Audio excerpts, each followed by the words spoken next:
Hello and welcome to Learn and Talk English podcast. My name is Maria, and I am your guide and your friend on this journey. I have helped many English learners build confidence through listening, storytelling, and daily practice, and I am here to help you do the same. Let me ask you something. Have you ever wondered, how can I speak English fluently and confidently? Or, what is the best way to learn English quickly with real conversations? Maybe you have searched for a podcast to improve English speaking, or for spoken English learning videos that help. Well, you are in the right place. This is episode 37 of Learn and Talk English.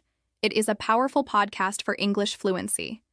In this English learning podcast conversation episode, you will hear 3 true and inspiring stories. Each one shows how listening can help you grow, at work, in writing, and in daily life. First, you will meet David.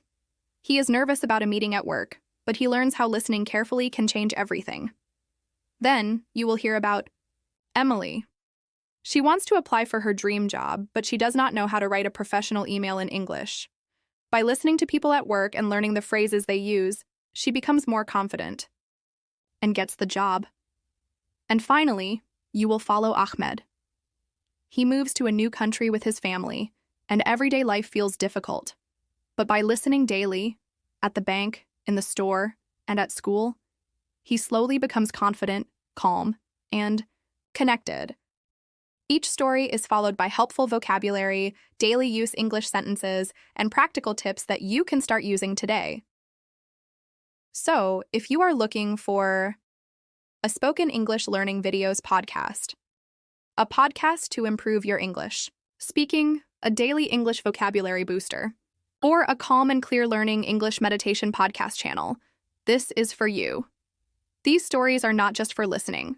They are for learning. They are for practicing. And they are for building the skills you need to speak clearly and confidently, whether you are walking, cooking, relaxing, or studying. Stay with me until the end, because this episode will give you the tools you need to grow, one word at a time. I am Maria, and this is Learn and Talk English. Let us begin. Hi, everyone. Welcome back to Learn and Talk English. I'm Maria, and I'm so glad you're here today. Let me start with a question. Have you ever felt nervous during a conversation? Not because you didn't know what to say, but because you didn't understand what they were saying. You're not alone. And guess what? That's okay. Today, we're talking about one of the most powerful skills in English, listening. And I'll show you how it can change your English and your confidence. We'll hear 3 real stories about people like you, and after each one, I'll explain some useful vocabulary. Let's begin with our first story. David's first meeting. David had just moved to an English-speaking country. He got a new job and was really excited, but there was a problem. His English was very basic. He could say, "Hello, how are you?" and "Thank you." But real conversations? No way. He felt lost. People spoke too fast. They used words he had never heard in his English class. Then one day, his boss said, "David, we have a client meeting tomorrow. I want you to join us." David froze. What if I don't understand? What if they ask me a question and I say something wrong? But instead of panicking, David made a plan. That night, he listened to business conversations online. He wrote down useful phrases like, "Could you repeat that, please? Let me make sure I understand. What exactly do you mean?" And most important, he listened for the main ideas. Not every word, just the key points. The next day, David sat in the meeting. He didn't try to speak first. He just listened. He looked at people when they spoke. He nodded. He paid attention. And when he didn't understand, he asked politely, "Could you explain that another way?" After the meeting, his boss said, "David, great job. You listened carefully. You asked smart questions. Well done." That moment changed everything for him. David realized something important. Listening is not passive. It's a powerful communication skill. Vocabulary time. Let's review some important words from David's story. Attentive, Focused, listening carefully. David was very attentive during the meeting. Clarify, to make something clearer. Can you clarify what you mean by delivery time? Main ideas, the most important points. Even if you miss some words, try to get the main ideas. Take turns. Each person speaks one after another. It's polite to take turns in a meeting. Follow-up question. A question you ask after someone gives you information. He asked a good follow-up question to learn more. So, what can you learn from David? You don't need perfect English to be a great communicator. You just need to listen carefully, ask clearly, and stay calm. That's the first step to confidence. That's the first step to fluency. In the next part, I'll tell you about Emily. She used listening to improve her writing and got the job she really wanted. But before we move on, take a moment and think. What's one phrase you could use if you don't understand something in English? Got it? Great. Let's move on to the next story.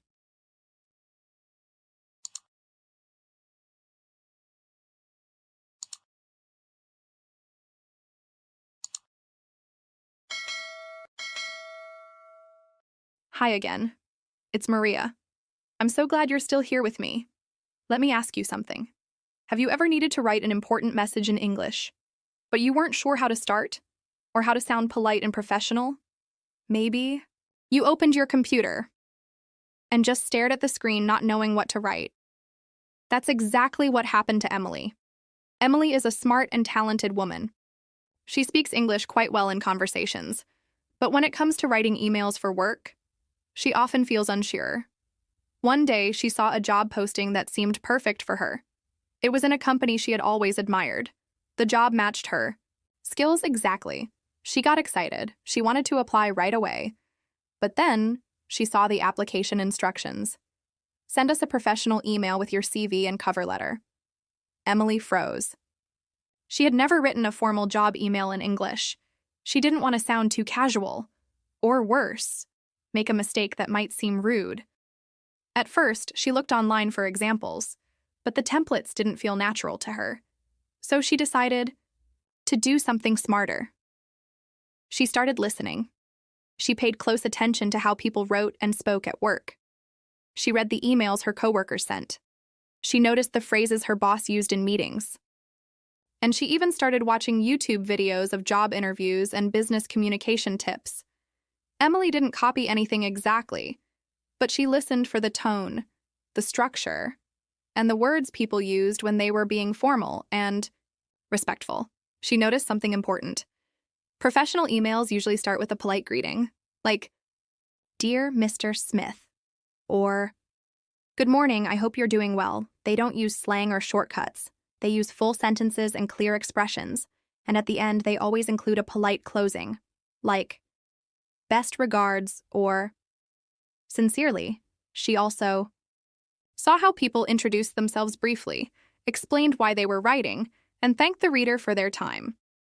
After a few days of focused listening, Emily started to feel more confident. She opened her computer. She wrote her message, step by step, and this time she didn't freeze. Her message was polite, clear, and professional. She introduced herself, explained her interest in the job, attached her documents, and thanked the company for the opportunity. A week later, she got an email back. They wanted to interview her. She felt proud, not just because she got the interview, but because she had done it on her own. By listening carefully and learning how English is really used, that's the power of listening. Let's take a moment now to review some helpful vocabulary and phrases from Emily's story. First, polite tone. A polite tone means you speak or write in a respectful, kind way. For example, instead of saying "I want this," you say "I would like to request this." Second, formal language. This is the style we use in professional or official settings. It avoids slang and uses full, clear sentences, like, "I am writing to express my interest in the position." Next, proofread. To proofread means to check your writing carefully for any mistakes. Emily always proofread her emails before sending them. Then we have Application. An application is the document or message you send when you want a job, school place, or even a visa. Emily sent her application by email. And finally, greeting and closing. These are the first and last parts of a message. For example, "Dear hiring manager" is a greeting. "Best regards" is a closing. When you listen to how others write and speak professionally, you learn what sounds natural, what shows respect, and what helps you make a good impression. So if you want to improve your writing in English, start by listening. Listen to how people speak in meetings. Listen to how they explain things clearly. Watch interviews. Read emails carefully. And then use those same expressions in your own writing. You don't have to be perfect.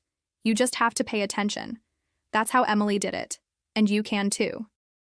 Now, are you ready for our third and final story? Next, we'll hear about Ahmed, a father who moved to a new country and used listening to navigate his daily life and build confidence. Let's keep going.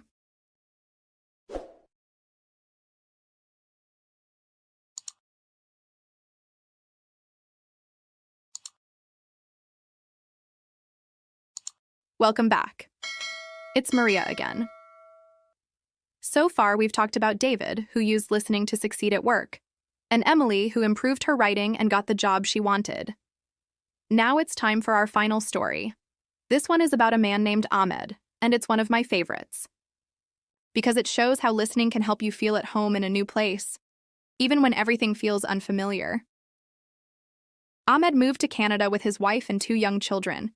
He had studied English in school before, but once he arrived, he quickly realized something. Classroom English is not the same as real-life English. People spoke so fast. They used slang and local expressions. Sometimes they didn't pronounce every word clearly. And Ahmed often felt lost, even in simple conversations. He struggled when buying groceries, ordering food, or talking to his children's teachers. He wanted to speak, but he didn't always understand what others were saying. At first, he felt embarrassed. He worried people would judge him if he asked them to repeat something. So he stayed quiet. And that made him feel even more isolated. But then, one day at the bank, something changed. His wife asked him to go and open a new account. Ahmed was nervous. He knew the conversation would involve formal English, and he didn't want to make a mistake. But instead of worrying too much about what to say, he focused on listening. He paid attention to every word the bank clerk said, not just the words, but also the tone of voice, the pauses, the way she explained things step by step. When he didn't understand, he didn't pretend. He said, "I'm sorry. Could you repeat that more slowly?" Or, "I just want to be sure. You're asking if I want a savings account, right?" And the bank clerk smiled. She saw that Ahmed was trying. She appreciated his patience and his focus. By the end of the conversation, the account was open, and Ahmed walked out feeling proud. That day, he learned something powerful. Listening was not just about hearing the words. It was about understanding. It was about connecting. And so, he made a decision. From that day on, Ahmed decided to listen on purpose. He started listening everywhere. At the grocery store, on the bus, at his children's school, even in the park. He kept a small notebook with him. Whenever he heard a new phrase or a new word, he wrote it down. Later, he would look up the meaning and practice using it in his own sentences. Every day, his English improved. He started to understand not just what people said, but how they said it. And slowly, he began to speak more, with confidence, with clarity. One day, his children's teacher invited him to a parent meeting. Ahmed was able to participate. He asked questions, he shared ideas, and he understood everything. After the meeting, his wife looked at him and said, "You've come so far." But Ahmed didn't stop there. He started listening to podcasts on his way to work. He chose simple ones at first, then longer ones. Soon, he could follow full conversations even with fast speech, and something amazing happened. His coworkers started asking him for help. He was no longer the quiet guy in the corner. He became part of the team, and it all started with one thing: listening.